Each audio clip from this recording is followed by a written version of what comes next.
दौर में जेके भी बंदारियूं गाऊं थियूं, जेके भी हमला थिया, उनखे जेको पसबा कयो, उन में वॾो किरदारु दरिया ख़ान जो, दुर दरिया ख़ान जो, मुबारक ख़ान।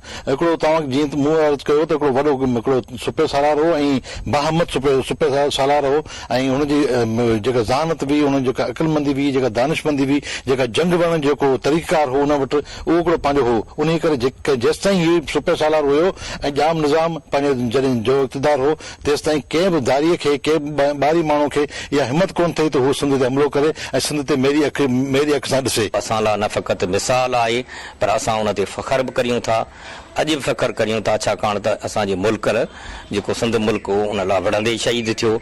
न फ़क़ति विढ़ंदे शहीद थियो, पर हुन जी जेके हिकमत अमलियूं हुयूं उहे बि असांजे लाइ मिसाल आहिनि। हुन जा केतिरा अञा ताईं आसार आहिनि, हुनजी हवेली जा आसार आहिनि, ईअं जेको सो हुनजे उहे हाणे ख़तमु थी चुका आहिनि।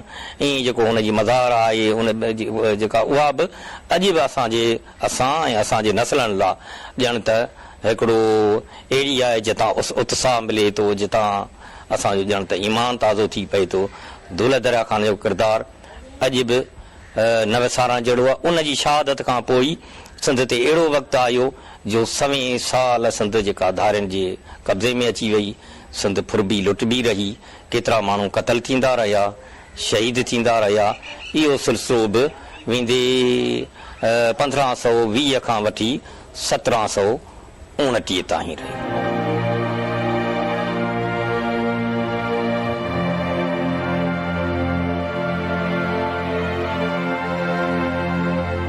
तारीख़ जा वर्क वराइण सां मालूम थियो तो त ॼाम निज़ामदीन पंहिंजे बादशाहत वारे दौर में हिकु हिंदू सेठ दीवान लखदीर खां हिकु ग़ुलाम ख़रीद करे पाण वटि पुटु करे सांडियो, जेको अॻिते हली वॾो थी पंहिंजे दाना अकुल ऐं ॾहाप वसीले बादशाह ॼाम निज़ामदीन जे हुकूमत में सिफ़े अवल जो कमांडर बणिजी वियो।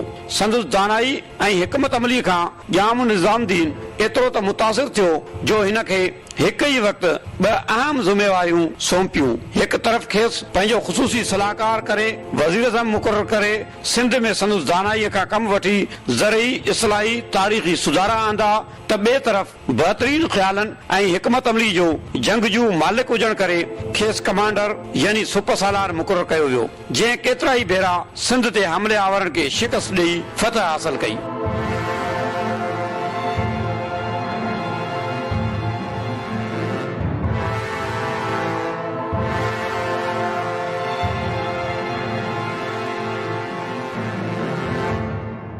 जाम निज़ामदीन जो इहो लेपालक पुटु हुयो, समा डायनेस्टी में हुनजो हिकिड़ो अहम रोल। जेसि ताईं हयात हुयो त सिंध जेका हुई उहा ॿाहिरिएं इन्वेंडर्स खां पनाह में हुई ऐं माना उनजी हिफ़ाज़त में हुई। दीवान लखदीर हिकिड़ो हिंदू हो, उन वटि ई ग़ुलाम हूंदो हो, ऐं पोइ जाम निज़ाम हिनजे सियाणप खां, हिनजे इल्म खां, हिनजी अवरचाई खां, हिनजी अक़लमंदी खां मुतासिर थियो ऐं पोइ हुनखां ख़रीद कयो। ख़रीद करे पोइ हुनखे पाण वटि रखियो, पाण वटि सांडियो ऐं हुनखे पंहिंजो पुटु करे कोठियो। अॼु ताईं जेकॾहिं जंहिं क़बर ते पाण बीठा आहियूं उन क़बर ते नालो लिखियलु आहे मुबारक ख़ान वलद जाम निज़ामदीन। माना आख़िर में जाम निज़ाम हुनखे पंहिंजो पुटु करे कोठियो। जाम निज़ाम जो एतमाद वारो माण्हू हो, इंतिहाई ज़हीन क़िस्म जो माण्हू हो। दुर दरिया ख़ान पंहिंजे दौर में हिमू राठौड़ औरत हुई, हुन सां शादी कई। हिमू राठौड़ जंहिं माण्हू खे 5 औलाद थिया, 5 पुट थिया, ऐं हीउ सिंध जो हिकिड़ो वॾो किरदारु हो, हकारी किरदारु हो। सम्झां थो त असांखे सिंध जो इहो अहिड़ा किरदार असांखे यादि करण जी ज़रूरत आहे। दुल दरिया ख़ान जेको नंढे हूंदे त तारीख़ूं लिखनि थियूं त हिकिड़ो यतीम ॿार हो जेको ॼाम निज़ामदीन ताईं पहुतो ऐं ॼाम निज़ामदीन जे वज़ीर जे मरफ़त हुन वटि पहुतो ऐं ॼाम निज़ामदीन हुनखे पालियो, निपायो, पटिलो करे पालियो। हक़ीक़त इहा आहे त हू एॾो बाअख़लाक़ ऐं एॾो जेको सो होशियारु ज़हीन हो जो ॼाम निज़ामदीन खे एॾो पसंदि आयो जो आसे आसे उहो थींदो, हेठां खां थींदो दुल दरिया ख़ान, उहो वञी जंहिंखे ॼाम मुबारक बि चयो वञे थो, मुबारक ख़ान बि चयो वञे थो।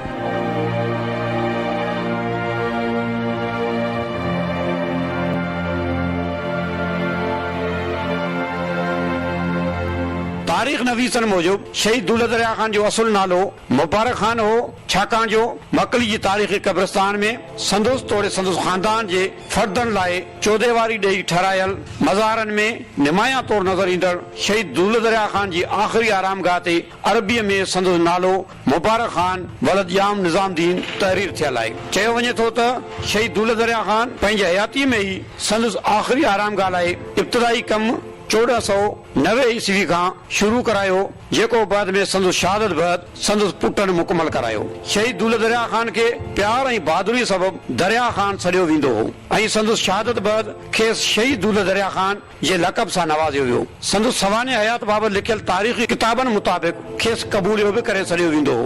जॾहिं त कुझु तारीख़ नवीसन मूजिब शहीद दौलत दरिया खान जो ताल्लुक़ लाशारी कबीले सां हो। साॻी रीत इहो बि चयो वञे थो त हिन जी बिरादरी जी ओळख कबूलियो हुजण करे खेसि कबूलियो सड़ियो वेंदो आहे। दौलत दरिया खान सिंध जो हिकिड़ो वॾो सूबे सालार हो, जाम निज़ाम जे दौर जो समा दौर जो वॾो सूबे सालार हो ऐं हिन जो असुल नालो मुबारक खान हो, जॾहिं त तख़लुस जेको हुनजो हो दरिया खान हो।